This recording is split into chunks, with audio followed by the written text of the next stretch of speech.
दिल्ली में JN.1 variant सहित 9 नए मामले दर्ज किए गए।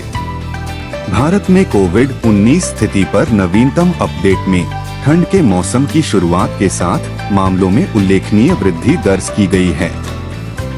5 दिसंबर तक दैनिक मामले अपेक्षाकृत कम थे, लेकिन रविवार को दिल्ली में 9 नए COVID-19 रोगियों के साथ वृद्धि देखी गई, जिससे शहर में इलाज कराने वाले व्यक्तियों की कुल संख्या 35 से अधिक हो गई।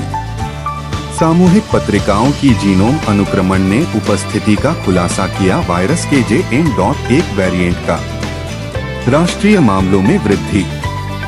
स्वास्थ्य मंत्रालय ने खुलासा किया कि भारत में 529 नए COVID-19 मामलों की वृद्धि हुई है, जिससे कुल 4093 सक्रिय मामले हैं। दुखद बात यह है कि 24 घंटे के भीतर कर्नाटक में 2 और गुजरात में 1 मरीज की इस वायरस से मौत हो गई। इसके अतिरिक्त एक 28 वर्षीय व्यक्ति की जान चली गई। हालांकि COVID-19 को प्राथमिक कारण के रूप में पहचाना नहीं गया था। स्वास्थ्य अधिकारी हाल ही में कोविड-19 मामलों में वृद्धि के लिए एक महत्वपूर्ण कारक के रूप में ठंड के मौसम की तीव्रता की ओर इशारा कर रहे हैं। स्वास्थ्य अधिकारियों द्वारा सलाह दी गई सावधानी पूर्वक उपाय। उछाल के जवाब में स्वास्थ्य अधिकारी नागरिकों से COVID-19 संक्रमण के जोखिम को कम करने के लिए अतिरिक्त सावधानी बरतने का आग्रह कर रहे हैं।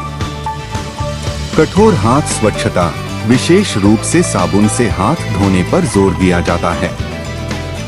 मास्क के उपयोग की दृढ़ता से अनुशंसा की जाती है, विशेषकर भंडारण सुविधाओं जैसी भीड़भाड़ वाली जगहों पर।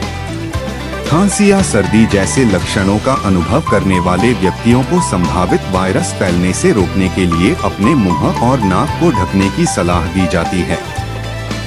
किसी भी व्यक्ति में कोविड-19 के लक्षण दिखने पर तुरंत चिकित्सा सहायता लेने का आग्रह किया जाता है। चल रहे खतरे की स्पष्ट याद। यह पुनरुत्थान कोविड-19 से उत्पन्न लगातार खतरे और निवारक उपायों के महत्व की याद दिलाता है। जैसा कि स्वास्थ्य मंत्रालय स्थिति की निगरानी और विश्लेषण करना जारी रखता है, जनता को अनुशंसित सुरक्षा प्रोटोकॉल का पालन करने और समय पर हस्तक्षेप के लिए किसी भी लक्षण की तुरंत रिपोर्ट करने के लिए दृढ़ता से प्रोत्साहित किया जाता है। महामारी की उभरती गतिशीलता के सामने बढ़ी हुई सतर्कता और निवारक उपायों का सख्त पालन महत्वपूर्ण है।